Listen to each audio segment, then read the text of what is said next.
Hari ini saya mendapat surat panggilan dari Mabes Polri di Tipidum, kasus pertama dalam sejarah peradilan Indonesia. Surat panggilan tersebut terkait dengan laporan Ketua Pengadilan Negeri Jakarta Utara terhadap Rasman Nasution dan kawan-kawan terkait dugaan pelanggaran pasal 207, 217 dan 351 KUH pidana, yaitu tentang penghinaan terhadap pengadilan, menimbulkan kegaduhan di persidangan dan perbuatan tidak menyenangkan. Ini adalah yaitu terkait dengan ucapan teriakan-teriakan dari Rasman di dalam ruangan pengadilan yang mengatakan ke depan hakim di meja hakim sambil mukul-mukul meja mengatakan kepada hakim, koruptor, koruptor, koruptor. Dan juga adanya oknum pengacara junior yang mungkin masih jarang bersidang, yaitu Firdaus, yang naik ke meja di persidangan dengan pakai jubah pengacara, dan juga beberapa oknum, ada dua ibu-ibu itu yang mak-mak yang sudah tua tuh yang juga menimbulkan kegaduhan, dan juga teriakan-teriakan dari istrinya Rasman. Itu kira-kira intinya. Ada persiapan khusus nggak Pak untuk? Nggak ada persiapan, saya kan hanya sebagai saksi, saya hanya menceritakan apa yang saya lihat, saya alami di persidangan. Yang jelas ini adalah kasus pertama dalam sejarah peradilan Indonesia. Tapi waktu persidangan itu seperti apa sih, Bang Hotman? Kenapa? Kronologinya seperti apa sih? Kronologinya kan Anda sudah lihat begitu. Kan intinya begini, kan si Rasman menuduh sampai 11 kali posting di Instagramnya mengatakan saya itu penjahat seks, saya itu kelainan seks. Dan kalau sidang pertama, kedua kan sampai ketiga kan sidang terbuka kan. Tapi giliran saya sebagai saksi kan harus yang menjadi acara kan pembuktian apakah ada penjahat seks dan kelainan seks, berarti kan itu terkait dengan asusila. Ya, menurut undang-undang bahwa apabila materi persidangan adalah tentang asusila harus tertutup.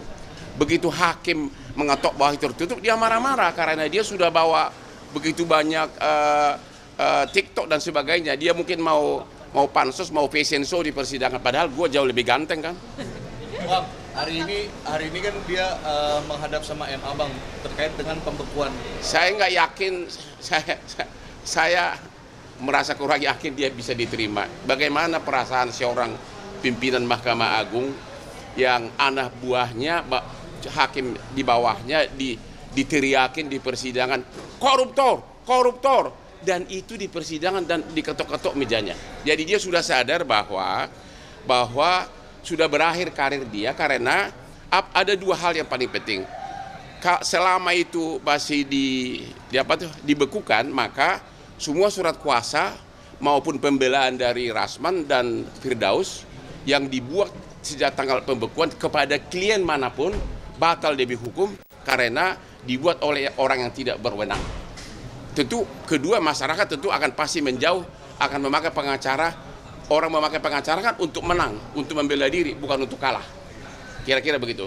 Ya? Permintaan maafnya dari Apa?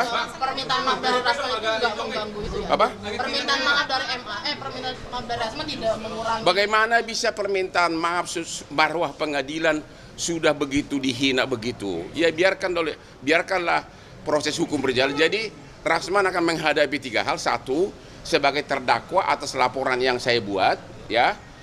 Kedua, dibekukan surat izinnya Rasman dan Firdaus oleh Pengadilan Tinggi atas restu pimpinan Mahkamah Agung sesuai dengan perkataan jubir dari Mahkamah Agung. Jubir Mahkamah Agung mengatakan apabila Anda tonton di media, tidak boleh lagi bersidang.